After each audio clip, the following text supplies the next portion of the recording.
Hai semua, selamat datang di channel Baca Saham. Pada video ini, kita akan bahas satu topik dengan judul Valuasi mahal UNVR, Telkom terus turun, dan Raja Market Cap BBCA. Untuk itu, simak video ini sampai habis ya, agar mendapat pemahaman yang utuh. Saham UNVR, Telkom, dan BBCA akan menjadi pembahasan menarik di video ini. Kamu tentu sudah tahu bahwa valuasi UNVR menjadi salah satu saham bagus yang paling mahal di Indonesia. Ada juga fenomena tentang harga saham TLKM yang terus turun dalam beberapa tahun ini, serta kemampuan harga saham BBCA untuk terus bertahan dan cepat mengalami pemulihan setelah mengalami penurunan yang cukup besar di Maret 2020. Tanpa basa-basi lagi, mari kita masuk saja ke dalam pembahasannya.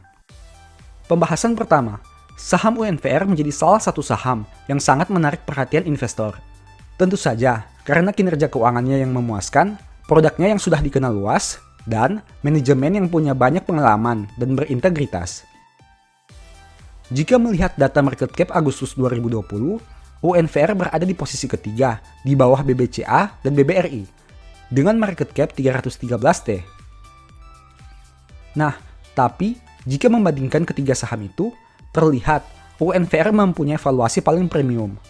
Memang sih, dua saham di atas UNVR merupakan saham bank, dan tentu saja berbeda dengan bisnis UNVR di consumer goods.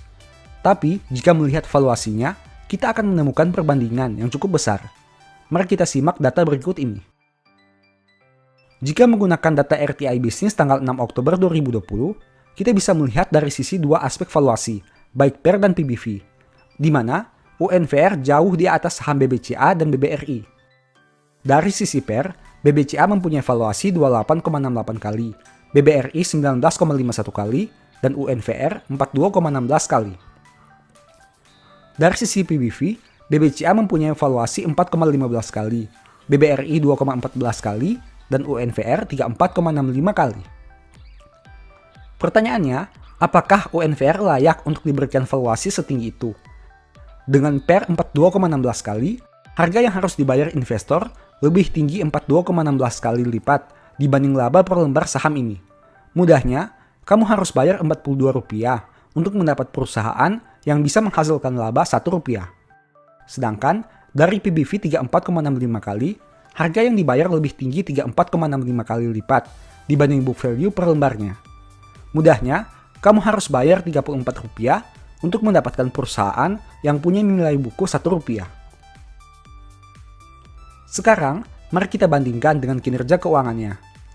Profit yang mampu dihasilkan UNVR sampai triwulan 2 2020 adalah 3,62 triliun. Angka itu jauh lebih kecil jika dibanding laba BBCA sebanyak 12,24T dan BBRI 10,18T. Dengan kata lain, UNVR butuh meningkatkan laba sekitar 3 kali lipat untuk bisa setara dengan kedua saham bank itu. Nah, apakah dengan laba yang lebih kecil 3 kali lipat, saham UNVR bisa dihargai dengan valuasi yang lebih mahal? Mungkin poin berikut ini bisa menjadi acuannya. Apabila mengamati rasio keuangan, ROE UNVR mencapai 82,20%, yang mana jauh lebih tinggi dibanding BBRI di angka 10,98% dan BBCA 14,48%. Di sini kita bisa melihat bahwa kemampuan ekuitas UNVR menghasilkan laba lebih besar 5-6 kali lipat dibanding BCA dan BRI. Dari angka ini, kita bisa berpikir bahwa UNVR lebih hebat memaksimalkan ekuitasnya untuk menghasilkan laba.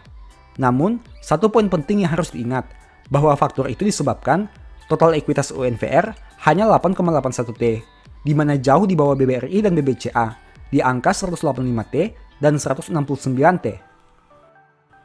Dengan membandingkan rasio valuasi dan ROE saja, hasil yang kita dapatkan terlihat sangat beda. Belum lagi jika kita membandingkan dengan berbagai kinerja yang lain, pasti hasilnya akan semakin jauh. Namun, bagi saya pribadi, valuasi tetap menjadi salah satu kunci utama dalam pemilihan saham. Jika sahamnya bagus tapi valuasi mahal, sebagus apapun sahamnya, saya tidak berani untuk membeli. Kenapa? Semakin mahal valuasi saham itu, potensi resiko penurunan harga sahamnya akan semakin besar jika terjadi perubahan fundamental. Jadi, saya tidak mau ambil resiko dengan membeli saham mahal meskipun bagus. Anyway, berikut ini kesimpulan pribadi saya untuk topik ini. UNVR masih tidak menarik dengan harga dan valuasi saat video ini dibuat. Nah, bagaimana dengan kamu? Tulis pendapatmu di kolom komentar ya. Pembahasan kedua, kamu punya saham TLKM di portofolio? Jika kamu beli saham ini pada beberapa tahun yang lalu dan masih di hold, besar kemungkinan saat ini sahammu sedang rugi. Kenapa?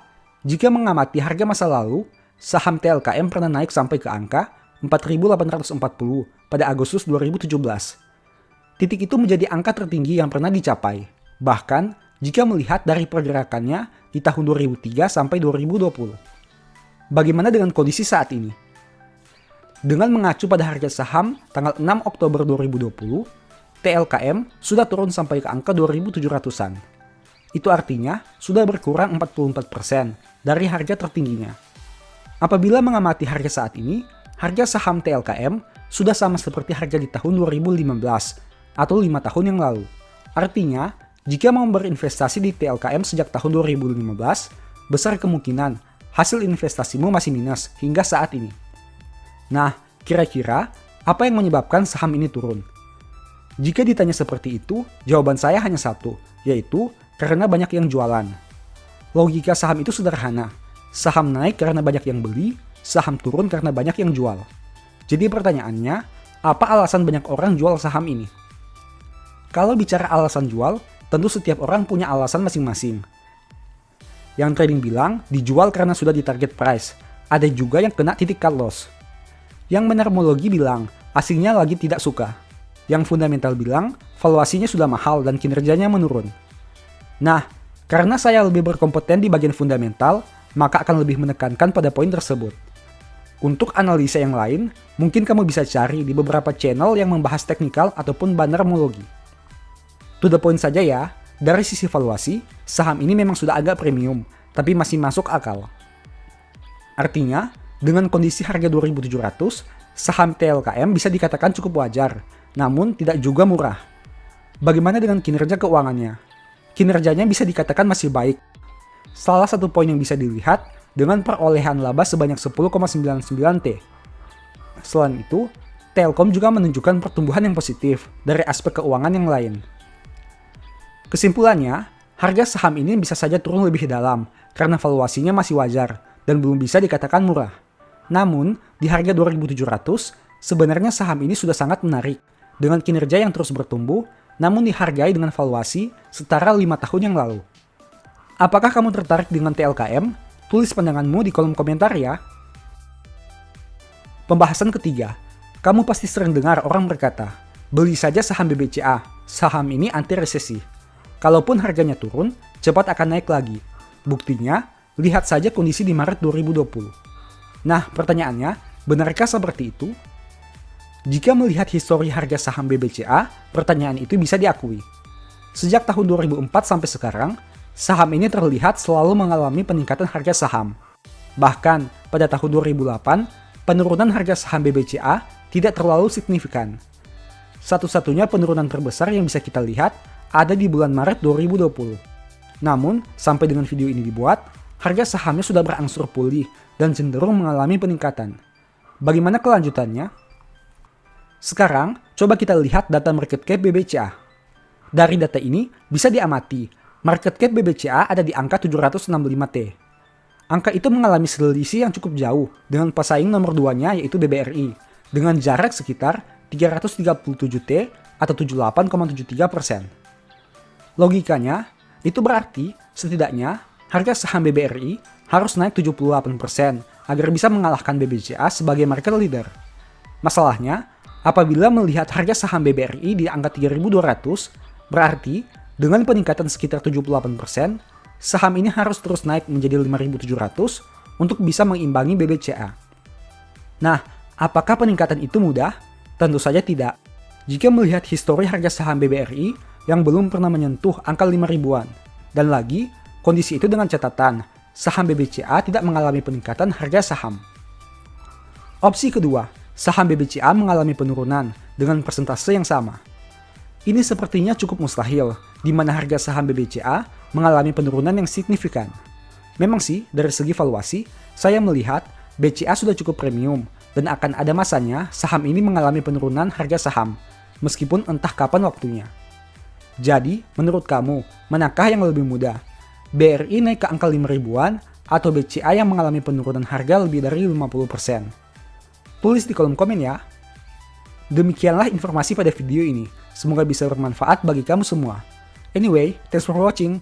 Jangan lupa subscribe, aktifkan lonceng notifikasi, dan share video ini. Sampai jumpa di video berikutnya ya. Bye-bye.